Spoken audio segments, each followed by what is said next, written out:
আসসালামু আলাইকুম ফ্রেন্ডস, এডুজেট শিক্ষায় আপনাদেরকে স্বাগতম। আপনারা সবাই কেমন আছেন? আশা করি সবাই ভালো আছেন। বরাবরের মতো আপনাদের সাথে আছি আমি সাইফুল ইসলাম। চলে এসেছি নতুন একটি টিউটোরিয়াল নিয়ে। সো আজকের টিউটোরিয়ালটি কোন বিষয়ের উপর হতে চলেছে সেটা নিশ্চয়ই আপনারা টাইটেল এবং থাম্বনেইল দেখে অলরেডি বুঝে গেছেন। তো আমি কথা বাড়াবো না, চলে যাব মেইন টিউটোরিয়ালে।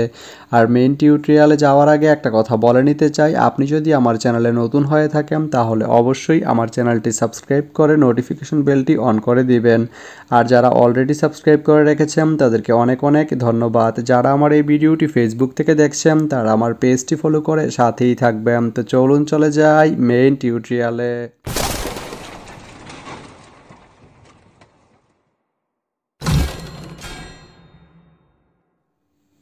তো বন্ধুরা, আজকে আমরা জানবো আপনি চাটমোহর থেকে ঢাকা এয়ারপোর্ট বা বিমানবন্দর যেতে কোন কোন ট্রেন রয়েছে, সেই ট্রেনগুলো ছাড়ার নতুন সময়সূচি, বন্ধের দিন এবং গিয়ে পৌঁছতে কতক্ষণ সময় লাগবে বিস্তারিত।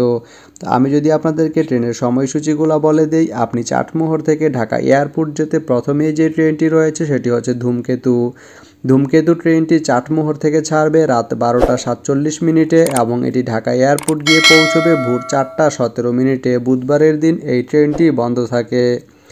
এরপরে রয়েছে ঢাকা কমিউটার ট্রেনটি চাটমোহর থেকে ছাড়বে ভোর 5:48 এবং এটি ঢাকা এয়ারপোর্ট গিয়ে পৌঁছবে সকাল 10:27। এই ট্রেনটির কোনো অফ ডে নেই। এরপরে রয়েছে সিল্ক সিটি ট্রেনটি চাটমোহর থেকে ছাড়বে সকাল 9:01 এবং এটি ঢাকা এয়ারপোর্ট গিয়ে পৌঁছবে দুপুর 12:44। রবিবারের দিন এই ট্রেনটি বন্ধ থাকে। এরপরে রয়েছে চিত্রা ট্রেনটি চাটমোহর থেকে ছাড়বে দুপুর 1:53 এবং এটি ঢাকা এয়ারপোর্ট গিয়ে পৌঁছবে বিকাল 5:32। রবিবারের দিন এই ট্রেনটি বন্ধ থাকে।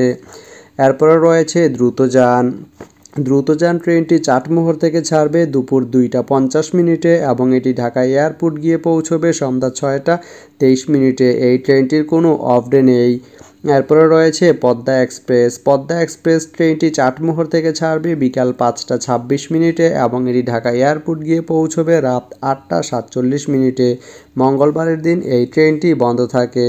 তো আপনি চাটমোহর থেকে ঢাকা এয়ারপোর্ট যেতে এই 6টি ট্রেনের যে কোনো একটি ট্রেন ব্যবহার করতে পারেন। তো ভিডিওটি কেমন লাগলো অবশ্যই কমেন্ট করে জানাবেন। আর ভিডিওটি যদি আপনার ভালো লেগে থাকে তাহলে ভিডিওতে একটা লাইক করে দিবেন, কারণ আপনার একটা লাইক আমাকে অনেক ইন্সপায়ার করে নতুন নতুন আরও ভিডিও বানাতে।